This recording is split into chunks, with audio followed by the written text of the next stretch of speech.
antal alimul hakim. Wala haula wala quwata illa billahil aliyil azim.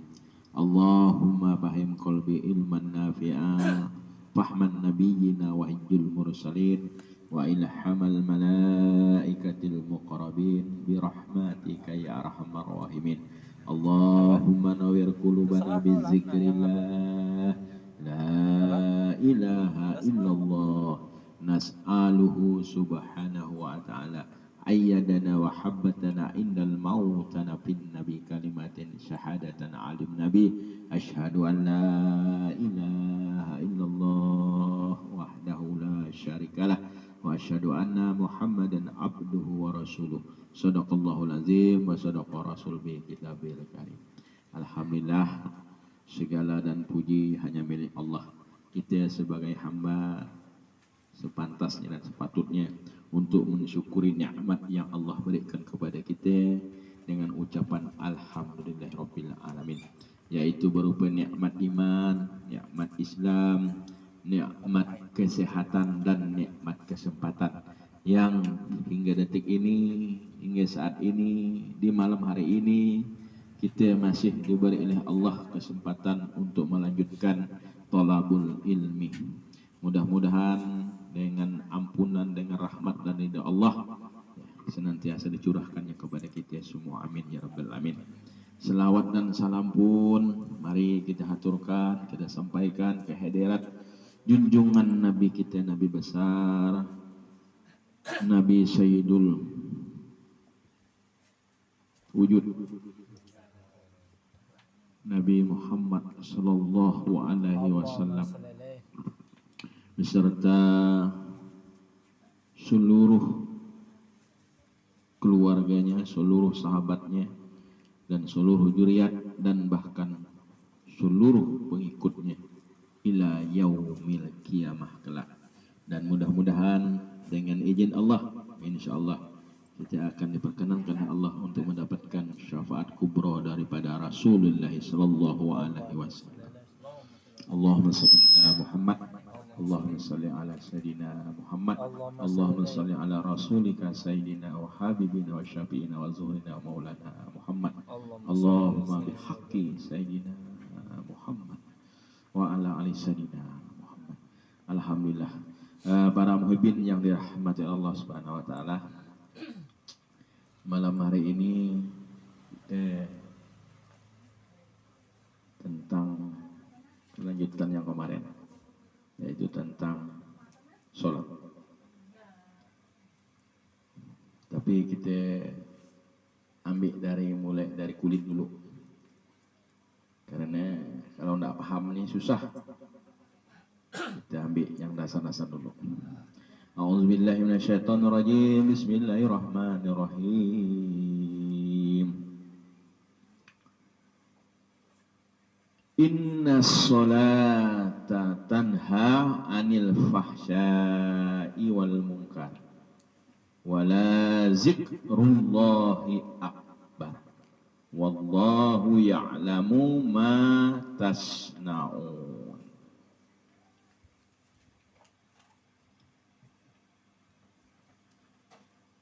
Apa kata Allah dalam Al-Quran yang artinya sesungguhnya sholat itu dapat mencegah dari perbuatan keji dan mungkar, dan ketahuilah dengan mengingat Allah, yaitu sholat, itu lebih besar keutamaannya dari ibadah yang lain. Allah mengetahui apa yang kamu kerjakan. Ya.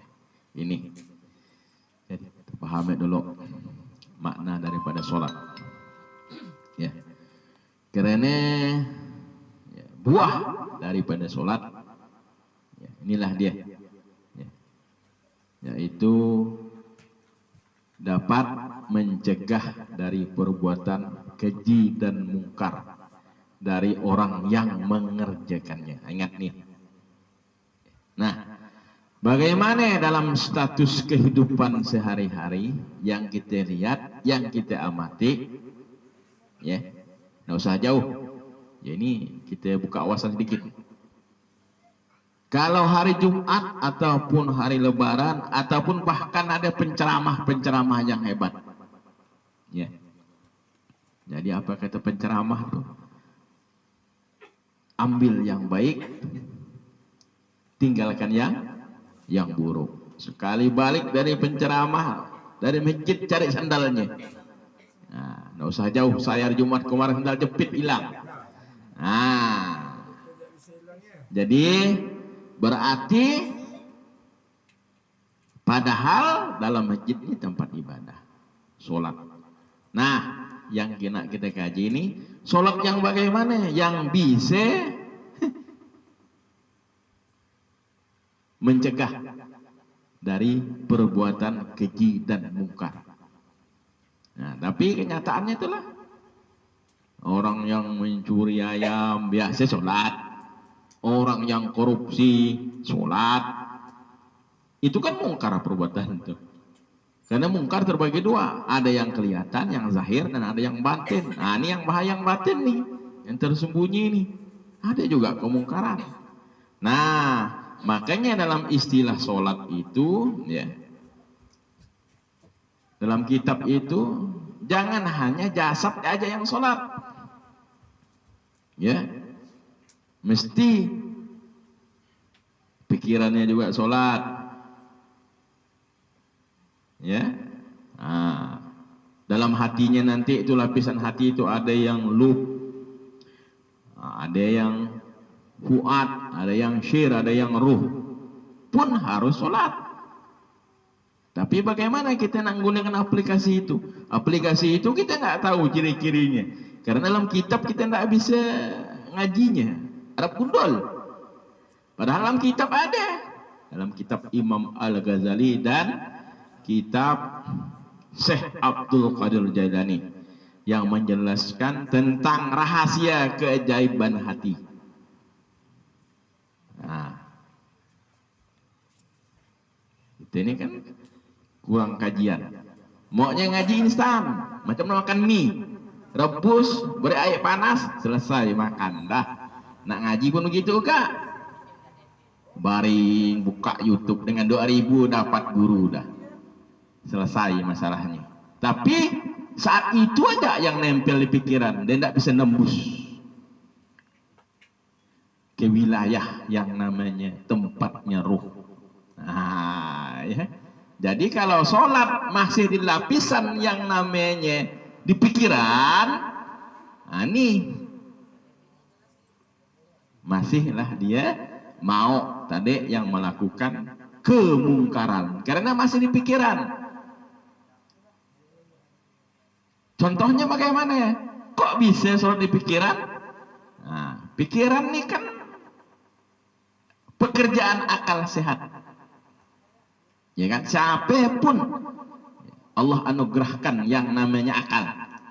Tapi yang sehat nih tidak semua dapat. Sehat maksudnya itu kan, sehat terbagi-bagi lagi. Nah, dominannya pikiran tuh kalau dalam sholat, tentu kan kalau bahasa yang sering itu kan sah, batal, sah, batal. Nah itu dia berarti masih di alam pikiran itu. Masih alam pikiran. Belum bisa menembus ke wilayah yang namanya qalbi yang paling dasar yaitu lub. Maka ada doa ya dalam kitab itu, ya Allah ya latubina, ya Allah ya latubina, ya Allah ya latubina. Ada dalam kitab itu. Minta bukakan hati. Nah, kalau udah sampai ke wilayah lub, ya Allah ya latubina, ada situlah yang menempatkan hanya satu-satunya asmaul husna yaitu Allah Subhanahu wa taala. Nah, yang dikatakan as-salatu li zikri. Nah, kan ada dalam surah Taha ayat 14 itu kan. Innani annallahu la ilaha illa ana fa'budullah wa aqimus sholati li zikri. Jadi kata Allah, sungguhnya aku nih Allah. Tidak ada lagi Tuhan selain aku. Berarti sebelum sholat itu diletakkan dalam kalimat Allah itu. Iman dulu kita. Nah, makanya dalam pelajaran kita untuk bisa yang dikatakan sholat bukan menyebut, tapi sholat dalam wilayah ingat kepada Allah Subhanahu Wa Taala, yang dihidupkan itu adalah syuhud. Kalau bahasa kitab, kalau bahasa kita itu pandangan hati. Tentu dasarnya dari pikiran dulu.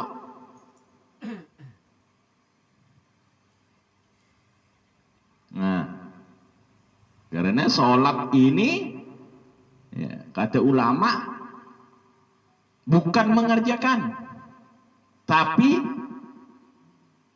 mendirikan. Contoh, kita ini pekerja kan? Ya, kita kerombongan yang bekerja nih, nak dirikan rumah Mimin, mana Miminnya? Nggak ada Mimin. Oh, itu ke dia. Nah, dia buat rumah, ngupah kita. Jadi kalau kita kerjakan ya, nggak betul deh, salah ngerjakannya. Tapi kalau sifatnya mendirikan, pasti mana yang miring tiangnya tidak mungkin, pasti tegak karena mendirikan. Tapi kalau mengerjakan, nah kalau kita mengerjakan tadi rumah tadi itu, kalau miring sana miring sini, bagaimana tuan rumah tuh? Kecewa. Nah begitu juga sholat. Pemilik daripada sholat itu adalah Allah Subhanahu Wa Taala. Seperti kisah kita kemarin, Nabi Muhammad itu hanya pergi untuk mengambil hadiah tadi itu, yaitu sholat, yang dimaknai dengan kemarin yaitu as-sholatu mi'rajul mu'minin. Nah, itu untuk kelas yang tinggi. Nah, ini kita dari bawah dulu lagi, baru kita mendaki. Nah, kalau udah kita menegakkan sholat, ya, tentu ya, harus kita perhatikan betul-betul dalam sholat itu minimal syarat dan ketentuan yang berlaku. Ya. Satu, suci daripada hadas besar, hadas kecil. Yang dua, menutup aurat. Yang ketiga, menghadap kiblat. Ya kan? Nah, banyak yang terakhir syarat di luar daripada rukun. Itu tidak gile termasuk. Itu harus diperhatikan. Kalau yang mendirikan sholat itu maksudnya semua syarat dan rukun itu terpenuhi, sampai ke hal-hal yang makruh diperhatikan. Karena begini, dalam sholat tuh kalau bahasa pahalanya tuh tidak ada rincian yang pas. Karena apa? Karena Allah dalam hadis dalam kitab itu, ya, Allah itu memberikan pahala sholat itu sesuai dengan kadar kesadaran kita untuk ingat kepada Allah Subhanahu Wa Taala. Karena sholat ini kan berdiri, ruku dan sujud. Nah, ketika berdiri, seberapa kita ingatnya kepada Allah Subhanahu Wa Taala? Seandainya dalam berdiri itu Al-Fatihah itu hanya waktu Alhamdulillah, jangan ingatnya habis itu lain pikiran ke sana kemari, nah itu tidak dihitung. Karena kalau seandainya Allah jadikan khusyuk itu suatu kewajiban atau rukun, tidak ada yang dapat. Betul tidak? Nah, itu kasih sayang Allah masih tidak ada.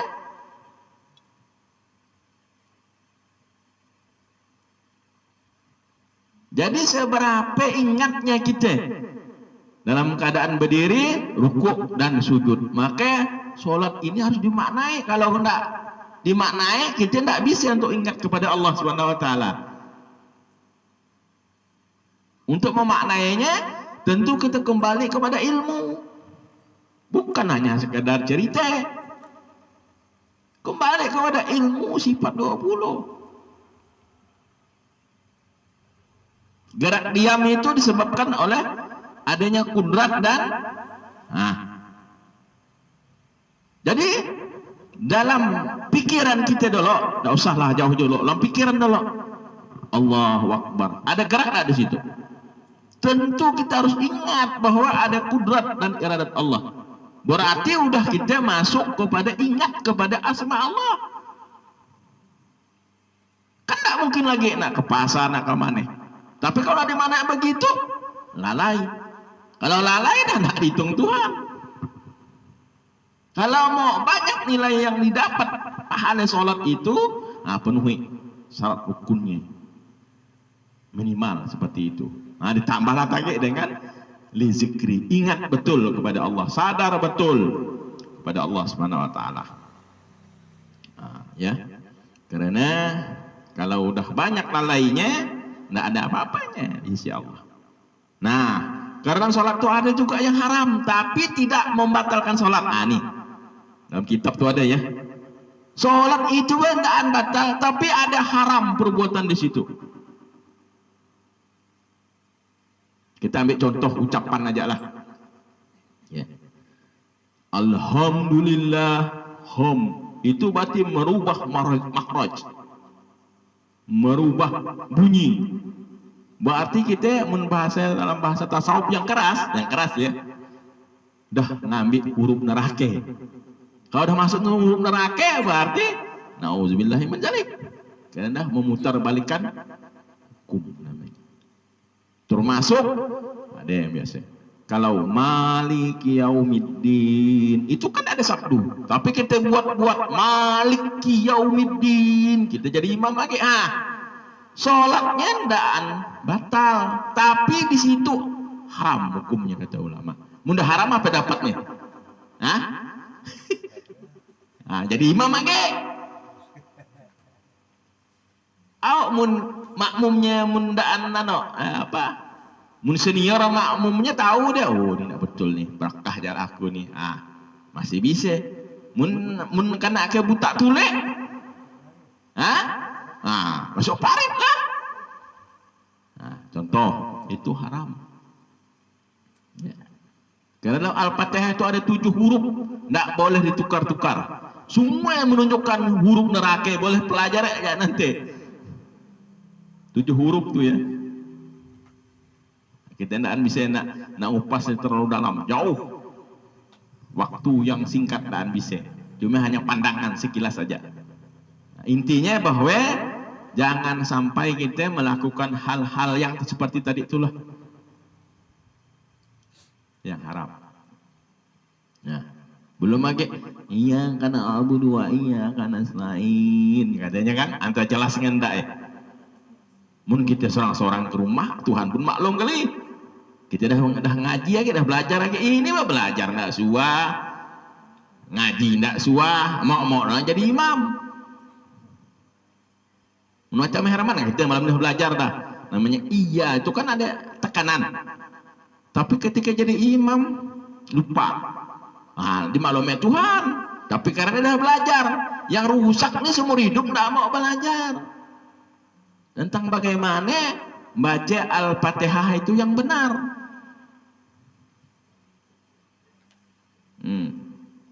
Maaf ya, surau ini ada imamnya, saya masih perlu belajar, kita sama-sama lah intinya.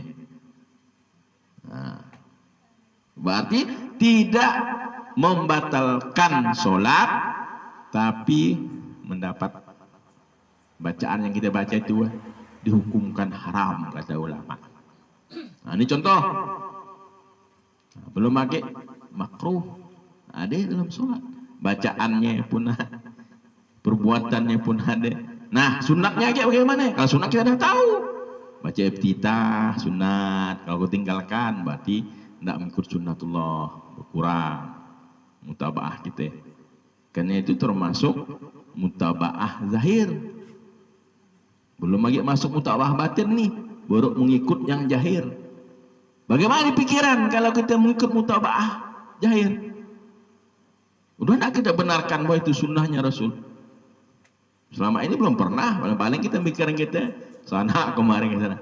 Nah, kalau di pikiran tuh apa yang kita buat itu yang namanya wajib ke sunnah ke dengan ilmu yang kita ketahui termasuk tumakninah itu harus kita benarkan memang benar itulah sunnahnya Rasul. Nah, berarti dah mutabaah zahir dah tuh. Dah termasuk istilah dalam dunia tarekat dah termasuk suluk dah itu. Nah ya, ini solat nih, solat yang dikatakan lizikri tadi itu.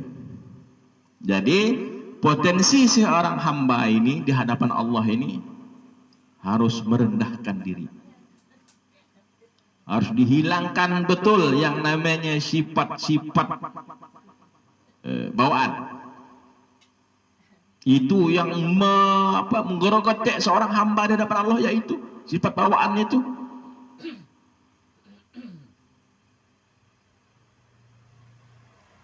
Kalau masih ada di hadapan Allah masih bawa sifat kesombongan, belum bisa merendahkan diri, walaupun Allahu Akbar, Allahu Akbar, Allahu Akbar, nggak bisa nak panak.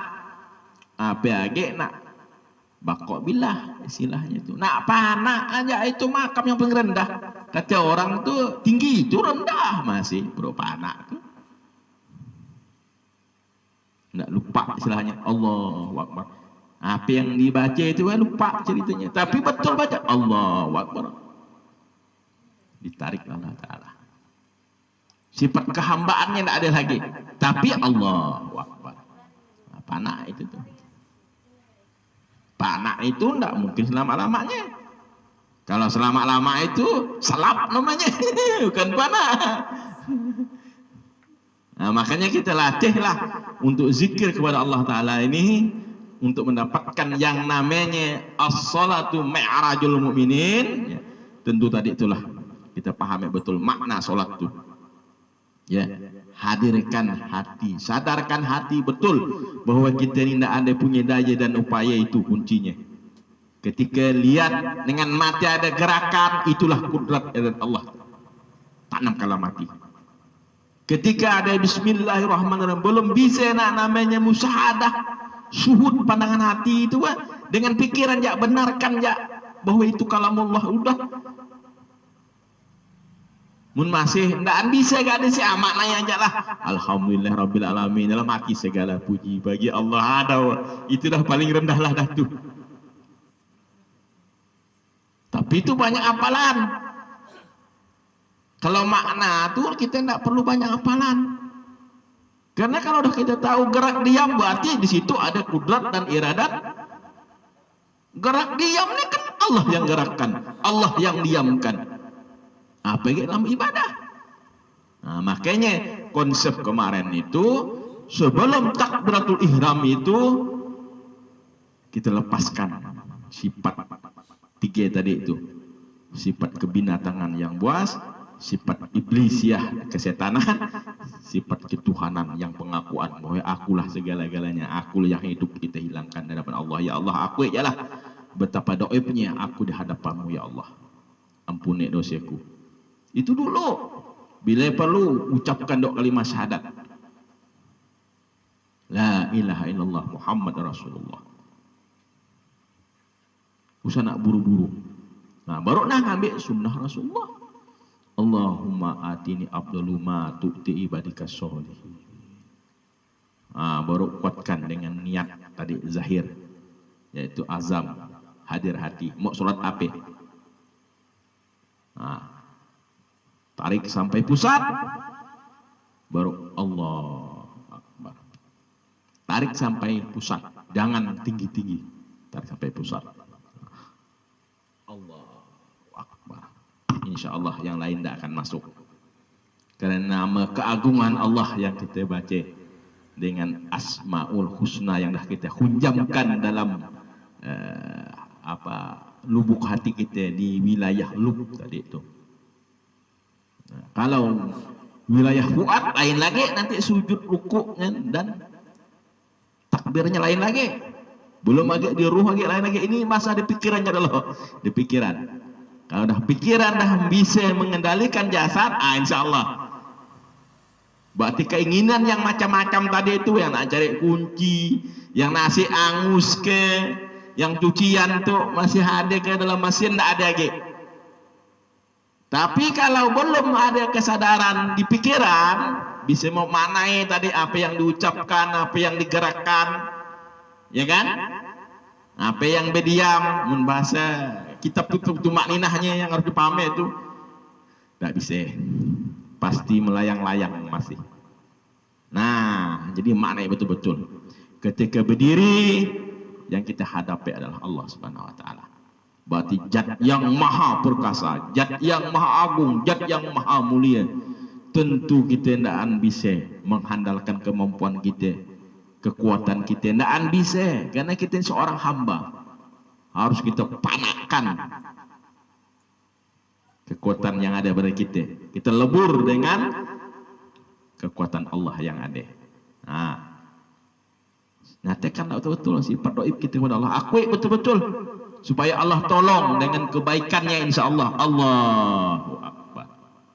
Tidak lagi perlu nak panjang-panjang macam nyinso tu. Ada tak orang nyinso yang panjang tu? Dia kan nak cari anak tadi itu.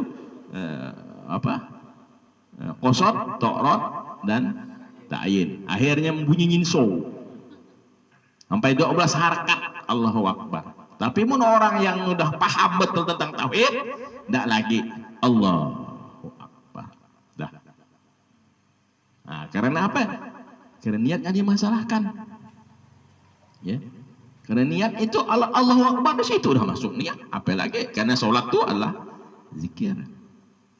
Niat betul. Kalau untuk paham orang awam yang nak belajar, itu betul yang kemarin itu. Kita ningkat sedikit lah. Sama dengan makan. Lapar aku nih nak makan. Tapi baru nak ngomong. Udah dikatakan makan, tak ada tuh. Ya? Nah, tapi kalau udah dia nyuap, dan dibuatnya muat tuh, walaupun tak ada kabarkan, aku nak makan deh. Makan tak deh? Ya? Nah, cuma itu ihtilaf ya, untuk ahli fikih. Ya, ada yang ngabarkannya bahwa hendakkan pakai muqaranah, tidak sah. Jangan dipertentangkan itu. Yang penting yang namanya yang dikatakan orang ahli fikih itu kosong dalam Allahu Akbar itu tidak sah. Maksudnya kosong itu tidak ada ingat kepada Allah Ta'ala, tidak bisa melebur diri kepada Allah Ta'ala, ingat ke pasar, ke mana, ke situ. Itulah yang tidak sah. Karena takbiratul ihram itu tidak boleh hal-hal dunia dimasukkan dalam Allahu Akbar. Maksudnya dalam kesadaran kita, dalam pikiran kita adalah Allah. Tidak usah jauh-jauh, nak sampai ke sir, sampai ke fuad, sampai ke ruh itu terlalu jauh masih. Tapi insya Allah mudah-mudahan kalau ada waktu nanti kita bahas.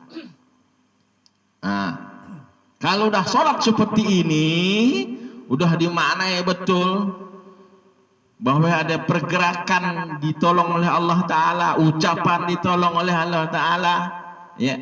Meskipun kalamullah dititipkan yang kita, ya kita suhud.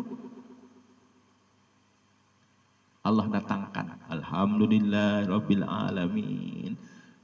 Tapi kalau orang yang udah Allah berikan yang namanya suhud, musahadah, nikmat.